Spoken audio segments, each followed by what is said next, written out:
Okay, good morning, guys. I just wanted to take a few minutes to, as promised, to talk a little bit about the course, Can We Believe the Bible? So I think probably take about 10 minutes tops here in this video, and then we'll look forward to seeing all of you in person on Tuesday. So the name of the class is Can We Believe the Bible? And this is session 1, an introduction. So I wanted to kind of give you an overview of the class a little bit. So I'm going to introduce myself here in just a minute. I want to talk about what is the field of apologetics and why it's applicable to this particular class. I want to talk about, can we still believe, right? So the name of the book, and let me see if I've got a copy of it here. Here we go. So the name of the book that supports this is optional, by the way, this reading. But if you'd like to get a copy of Can We Still Believe the Bible by Craig Blomberg, the word still, I want to talk a little bit about that in just a moment. I'm calling this sort of an aside on chronological snobbery. It makes sense to you here in just a minute. And talk about the topics for the next 6 weeks, as well as the reading for Tuesday night. Okay, so who am I? Who's this guy sitting in front of you here? Obviously very casual. I'm actually, the reason why we didn't have class on Tuesday night is our entire family came down with COVID. And so I was technically cleared to teach that Tuesday night or to go out into public that Tuesday night because I had 5 days since symptoms began, but I thought it's safe just to go ahead and get fully healed up before we got this thing kicked off. So my name is Jim Swayze. I have a bachelor's in philosophy from SMU, as well as a master's in apologetics from Houston Christian University. For the past 7 years, I've led a group at HPUMC called the Inklings. Some of you actually, a good number of you have been in previous courses or classes that I've led or discussion groups. I've been doing that for 7 years at HPUMC. I'm currently editor and writer at a publication called An Unexpected Journal, which is really, it's a mere Christian, I would call it a pop academic journal. It's a quarterly publication. We're currently working on our spring issue, subject of which is modernism. So I want to tell you a story about C.S. Lewis, because who I am is kind of bound up with C.S. Lewis. We have similar faith journeys. And so let me talk just a minute about C.S. Lewis. Now, again, those of you who have been in my classes before know that C.S. Lewis is my mentor, spiritual mentor, if you will, an intellectual mentor. My master's in apologetics at HCU was actually with a concentration on the life and works of C.S. Lewis. So let me talk about C.S. Lewis a little bit. So he was the second son of a Belfast solicitor. So he's from Northern Ireland. His mother died when he was about 10 years old, and he and his brother Warnie were shipped off to boarding schools in England. He was an Oxford Don. Later, he was in charge of the head of medieval and Renaissance studies at Cambridge. So he's an extremely learned man. And of course, you guys have heard about him probably from Narnia. His children's works, or also potentially from Mere Christianity.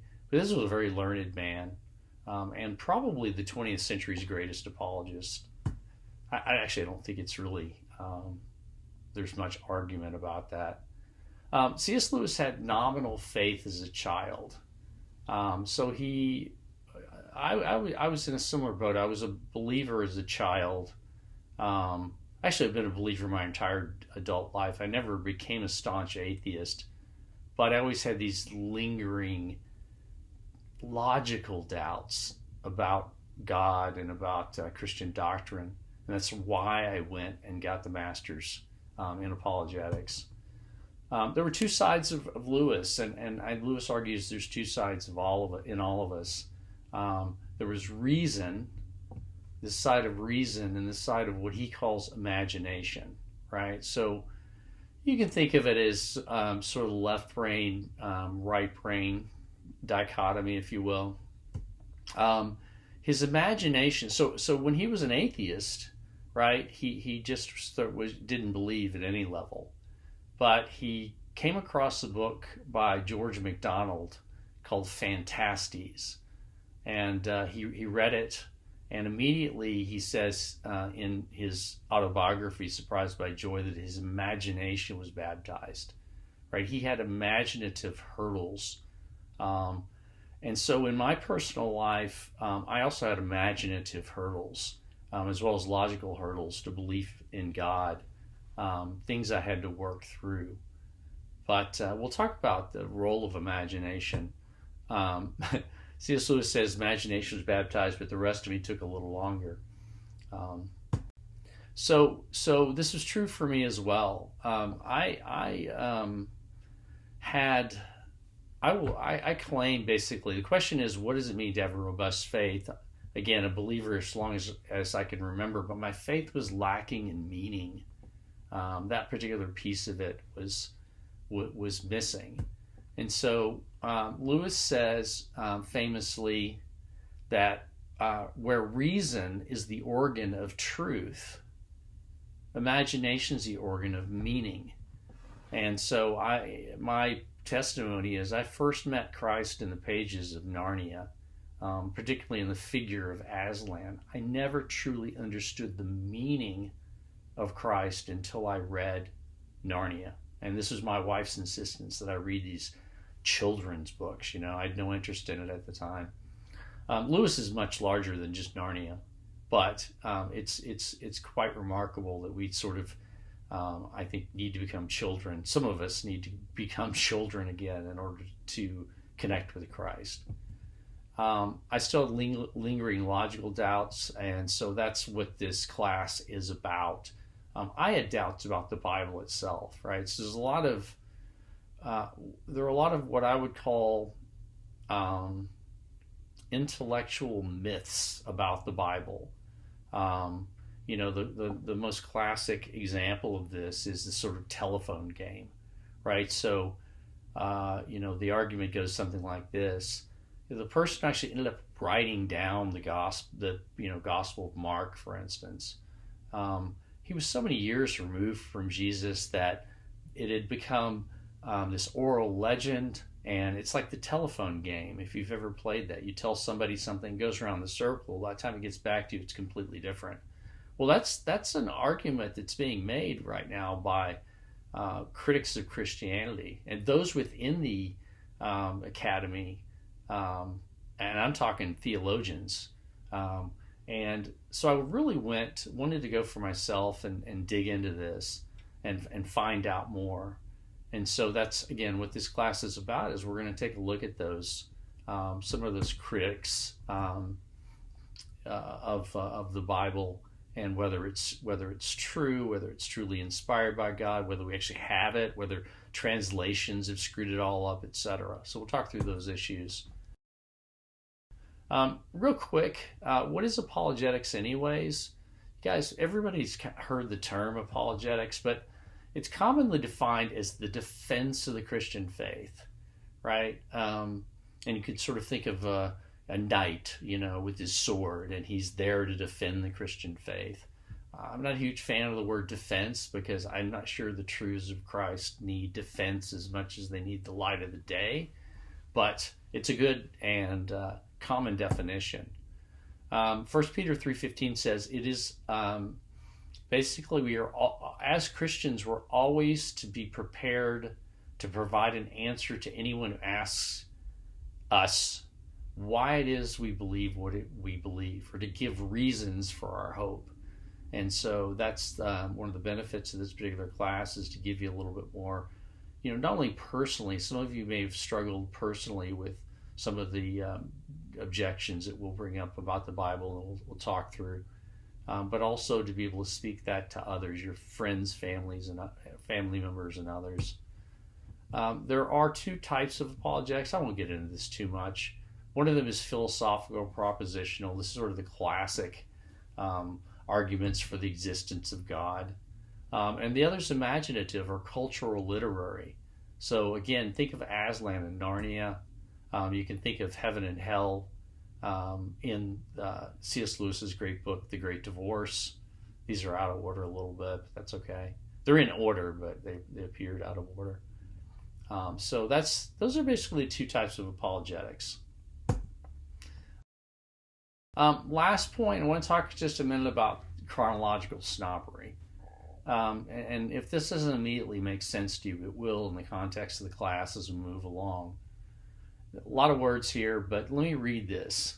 Chronological snobbery is the belief that the thinking of an earlier time is inherently inferior to that of the present, simply by virtue of its temporal priority, meaning if it happened in the past, therefore they've got to be dumber than we are now. Or the belief that since civilization has advanced in certain areas, it's advanced in all areas, and that people of earlier periods were less intelligent than we are now. And forgive me, but I'm calling BS on that. First of all, if we were to take this idea seriously, why read the Bible at all? We know so much more now than those, morons that wrote so long ago. Well, this is what C.S. Lewis would call chronological snobbery. We've gone from the scientific hypothesis. So let's talk about evolution for a second, right? Real touch word, buzzword. It's going to, what's the term I'm looking for? You can tell I still have a little bit of the COVID lingering. My brain's not fully here. But basically, it's I'll just call it a touch point. You guys out there are probably screaming what the actual word is I'm looking for. But, it's a sensitive point. But I'm just talking about, we've gone from the scientific hypothesis of evolution, which certainly seems to be true, right? We can look at, go out and look, there seems to be good evidence to back up evolution of species. By the way, anytime you have a scientific hypothesis, if you're a true scientist, at any point in time, if you have data that overturns it, then the data overturns it, right?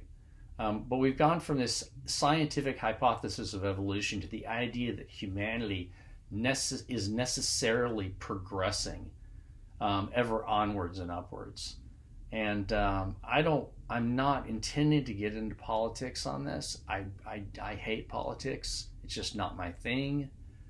If you were to sit me down and ask my political views, you'd probably be very confused, because I don't really fit into those. I personally don't fit into those categories.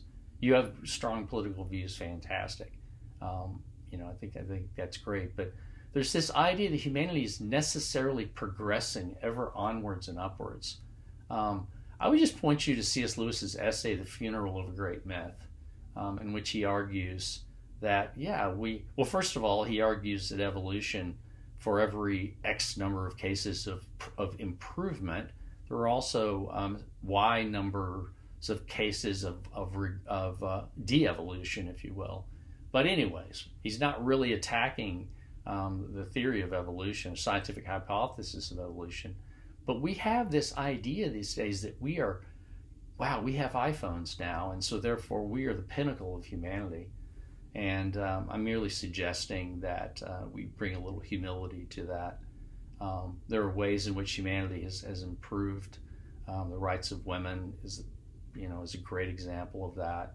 But there's ways in which we've regressed as well. We're certainly not happier or more kind these days than we have been in the past, as just one example. All right, so to wrap it up, these are the types of questions we'll be attempting to answer in the class. Aren't copies of the Bible hopelessly corrupt? Weren't the books of the canon chosen for merely political reasons, right? What's the quote? Whoever whoever's in power, is the one who writes history. Right? Again, I'm screwing up the quote, but you get the idea. Wasn't it just a political thing? Can we trust any of our Bible translations? Right? Well, why the proliferation of Bible translations? Right? And aren't they going to get it wrong somehow? What do we make of the claim of biblical inerrancy? Is the Bible inerrant? Is it the very words? Are they are the words of the Bible the very words of God Himself? Are there no errors whatsoever in the Bible, or if there are, what do they look like? Surely we can't take the Bible literally, that where the creation was, universe was created in 7 days, or created in 6 days, that sort of a thing. Job, did Job historically exist, etc. And then also the idea of miracles. Now, don't we know as moderns, knowing what we know now, that miracles cannot occur? So we'll talk through those issues. Okay, to wrap it up, so for Tuesday night, the topic will be, aren't copies of the Bible hopelessly corrupt?